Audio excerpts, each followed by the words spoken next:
So we have a bit of a change in agenda. So our next presenter is going to be Korey Phillips. Korey is the Senior Director of Data and Digital Solutions at J&J DePuy Synthes. Korey's been at the forefront of transforming the quality organization at J&J MedTech during its digital innovation journey. He focuses on building a robust data foundation, promoting data democratization, implementing advanced analytics and AI. Korey strives for large-scale innovations that align with the company's strategic vision. He holds a materials engineering degree from the Georgia Institute of Technology. Please welcome Korey as he discusses using GenAI to accelerate documentation for regulatory compliance for MedTech. Thank you, Korey. Thank you. Thank you. So we'll talk a little bit about unleashing expertise. You'll probably get more of a business perspective here. I won't talk about agents and we won't rag at all. So when I set expectations early, as we talk about the problem statement, we design products, we make products, we ship products, we hire people to do business processes, yet we ask them to do a lot of things in the quality process flow. We have CAPA, non-conformance, audits, customer feedback. In those applications, we have quality record creation, failure investigation, bounding and traceability, change control. Each one of those processes also has its own application. Each one of those applications has its own procedure. Each one of those procedures has its own login information that ties back to the application that you have to go to, that then ties back to regulation. So there's a large amount of complexity in the quality and regulatory space in terms of executing the activities. So the idea is, how do we do that better with the people that were hired to do the product design or the manufacturing responsibilities? Okay. I'd be a little bit remiss if we didn't talk a little bit about what it takes to be successful from an implementation perspective. So we always want to talk about the top of the iceberg. We want to talk about the icing. We want to talk about the GenAI. From a scope and scale perspective, we're talking about 20 businesses around the world, around the clock. From a J&J MedTech perspective, a relatively large business. So the idea of process standardization makes it easy. So you've got everybody working to one procedure. That enables one transactional application. So then you have everybody on one transactional application. That enables a single cloud-curated data source that's reusable over and over again for whether it be reporting or analytics or GenAI models. That's then where your infrastructure comes in. So we've got J&J corporate infrastructure in place that then allows the innovation, and that's where you get to the fun stuff. That's where the automation and efficiency and generative AI comes in, and some of the other things that I'll talk about a little bit because I'm in quality and compliance and I like to do process oversight. We do adoption monitoring, and then the model management becomes important. So this idea that the GenAI model, in terms of what it does, becomes your process. So if the business doesn't understand how the GenAI works in terms of the process, how can I talk to regulators and auditors? So that business aspect becomes important. Okay. So this is not supposed to be a technology speech. It isn't a plug for one thing or another. It's a way to show the intent of how things are working. So on the left-hand side, everything starts and stops with the transactional systems. So they don't go away. The intent isn't to build CAPA, non-conformance, audit, escalation, customer feedback. Those aren't going away. We're not building them. We don't want to play in that space. But we do have all of the metadata in those transactional systems. We also have large language models, and we have the metadata. So really all that gets fed through a cloud platform, so the VPCX platform. And the criticality here is it has a serverless front end. So this idea that when we build process flows and we build in automation, you're not going directly to your application. So in the past, you would go to your application, you might start one thing, you might have to go to your change control application and then get a document to help you look at your application and then execute. Then you had to go to your change control application again to do doc control, to pull out a failure investigation opportunity. Maybe you had a non-conformance and you had to do bounding and traceability and you had to go to ERP systems, or if you had a worldwide problem, you had to call at least 4 regions to get data and put information together. That front end does it all. So the operator, the person, the one managing the quality event doesn't realize that you're in one place talking to your cloud data source, your single data model for your ERP data, It has APIs directly back to your transactional systems. When we talk about human in the loop, you're answering what, when, where, how, and then it's proposing text generation. And at the end of the text generation, it's asking you as the user, do you agree? And you can regenerate, you can add, you can overwrite, you can do all of that. But at the end of the day, the information in the virtual front end doesn't exist. It writes back to the transactional system. So when auditors show up and we have to present information, your name is to the information in the box that we've always had to be compliant. That's per the procedure that we had in the transactional system, and that's what we show. So it's helping things go faster with a person making the decisions technically the way that we've always done it. It's just a lot easier to do the work. Doubling down on that a little bit, so from a large language perspective, from a quality event standpoint, there's a lot of words. I mean, no matter what, I think all quality professionals would like things to be maybe more wordy depending upon what they are. And then we have these one golden records, people might call them, to say, hey, this is the best format that we like. And then we have the complexity. We are around the world, and a lot of times we ask for things to be in English, and English isn't everybody's native language. So in terms of large language capabilities, text generation is important. The prompting in terms of user and system prompts help drive consistency from an output perspective. So you're not thinking about sentence structure, you're not thinking about what content you need to have in the process, you're not thinking about how it needs to look. You may tweak it a little bit, it may not give you the same intent, you may want to add some information, but it's doing your content, your text generation, and it's helping you work in your native language. It also does entity extraction. We get a lot of emails. We process a lot of emails. We have to extract information from emails and then open up quality records from that. So now I can do entity extraction and comparison directly in a screen where I'm not having to read and write down. And am I reading from one screen and then copying over to another screen? I verify information. I might update a few things, and then the API writes it directly to the system. And then the other one is classification. So there's a lot of interpretation. A procedure says it could be A, B, C, D, and that's where the cloud data comes into place. Where we talked a little bit before about root cause analysis. This isn't so much about root cause, but it's after you get your root cause, what actions are you going to do?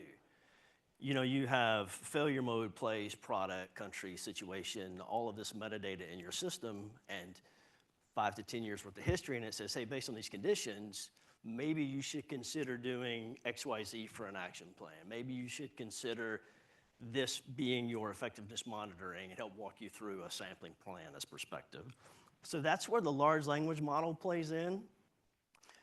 It's a key component of the implementation, but it isn't everything in terms of implementation. The idea that process is important. Now technology can walk me through my process steps. So maybe I only do a CAPA once every 2 years. But from a quality perspective, it's important. Corrective action is one of the principles and foundations of quality systems in any regulated industry. So it has to be done well. Now you don't have to necessarily go back and read a 50-page procedure to figure out how to use your application, because it's going to walk you through it. And not only that, it's going to generate your text at the same time. Your API makes it pretty seamless, so I'm not going from system to system. I'm not logging in, logging out, opening, going here, going there. You're all in one place. You can save chats. You can come back to chats. It's basically a work product that then when you're done, you publish that to the transactional system. And as I mentioned before, if there's data needed in a process step, you're not leaving the front-end interface to go get your data. That's already built in from a reporting and access perspective. Either it's live in the system or it comes to you via an email. So from an implementation perspective, this is at scale. So again, J&J MedTech is first or second in terms of medical device companies in terms of size. 20 businesses buying one or two a year, it feels like. So scale is big, scope is big. And when we talk about these processes, these are across all of the MedTech businesses. So single process, single application, single interface. Right now it's about 1,500 users and about 25,000 sessions. Next year we're adding the end of this year we're adding 3 more processes. It'll be about 20,000 users and hundreds of thousands of sessions in terms of the front-end application that we're building. But to do that at scale, change management cannot be underestimated. Even though you think you know it and you think you understand it, especially in these processes where, I mean, some people have been doing it for 20 years a certain way, and why would they ever need help to write a record? I mean, they know how to write a description. They know how to do an investigation. So the change management becomes important. The communication plan becomes important. Leadership engagement in terms of measuring adoption. So this idea that you're going to measure who's using the product. Relatively new. So when you have large-scale investments of this size and you're looking for some sort of value on the back end, if they're not using it, then kind of what's the point?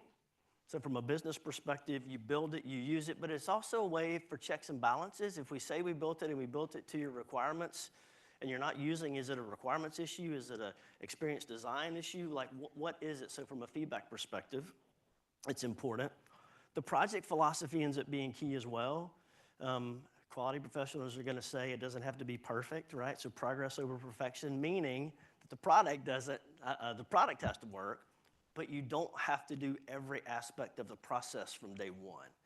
It's okay to say, I'll give you 80% of what you want today, and then we'll figure out based on priority and value what the next pieces are going to be.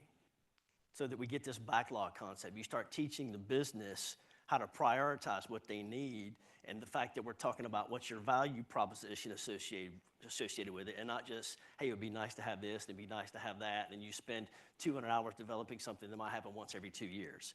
So that ends up being important from a project philosophy perspective. And then at scale, it's hard to go at scale, but you get the outcome and the consistency if you can go at scale. So again, we've been talking about all across MedTech.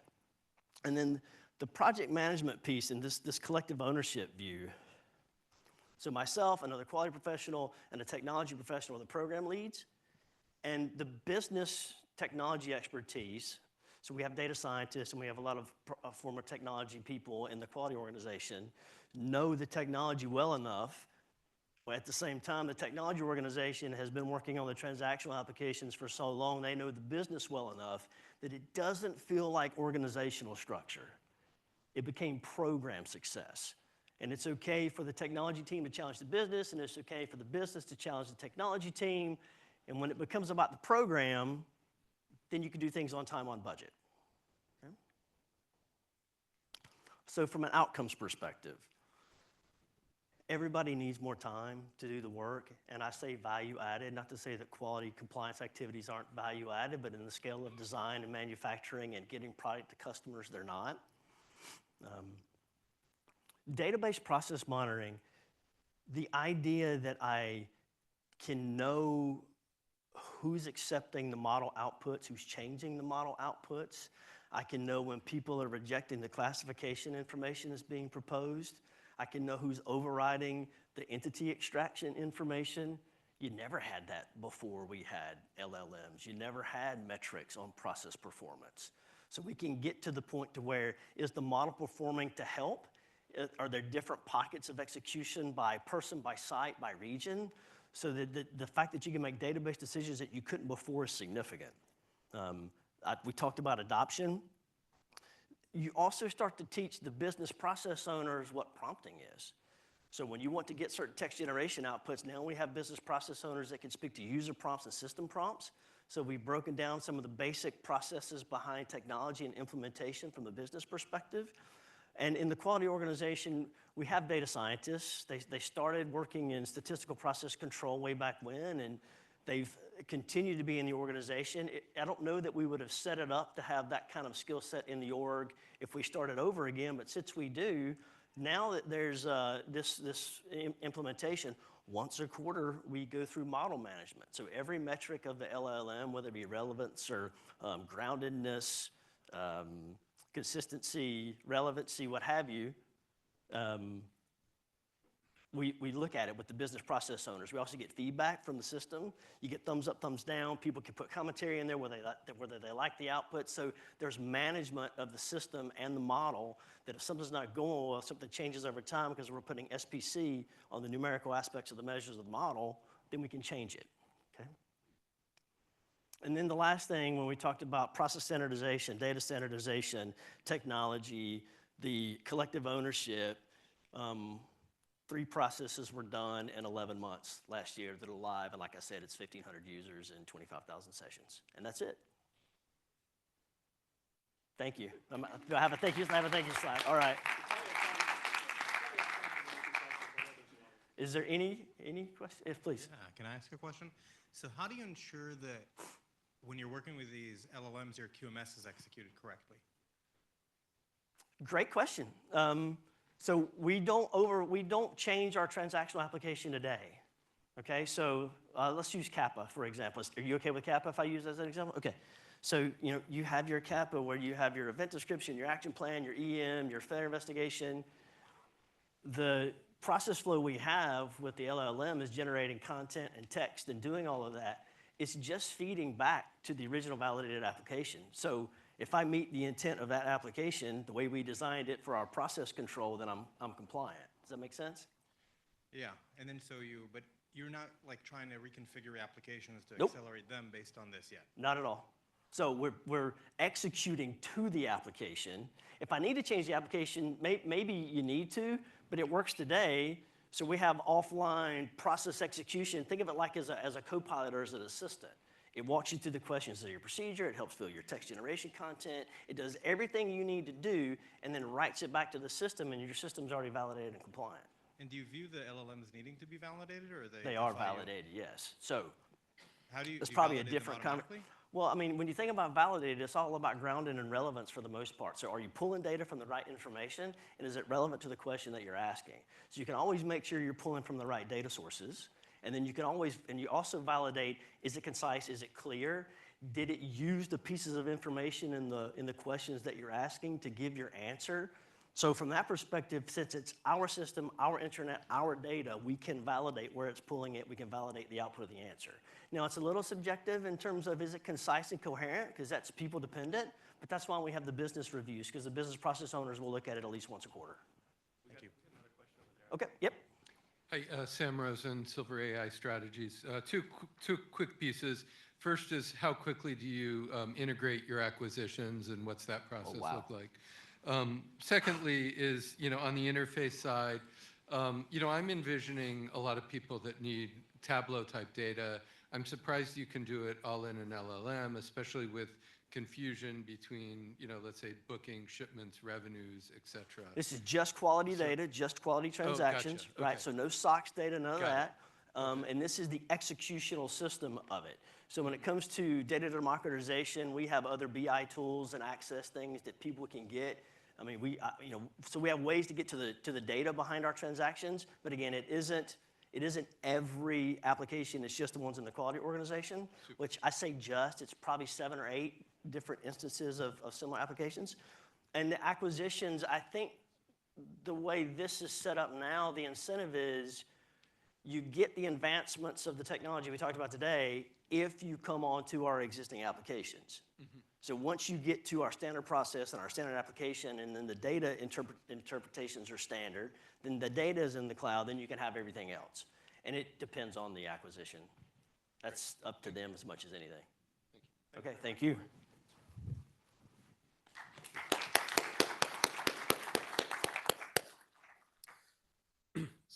So actually, we have one more speaker. Sorry, we did a bit of a change in schedule.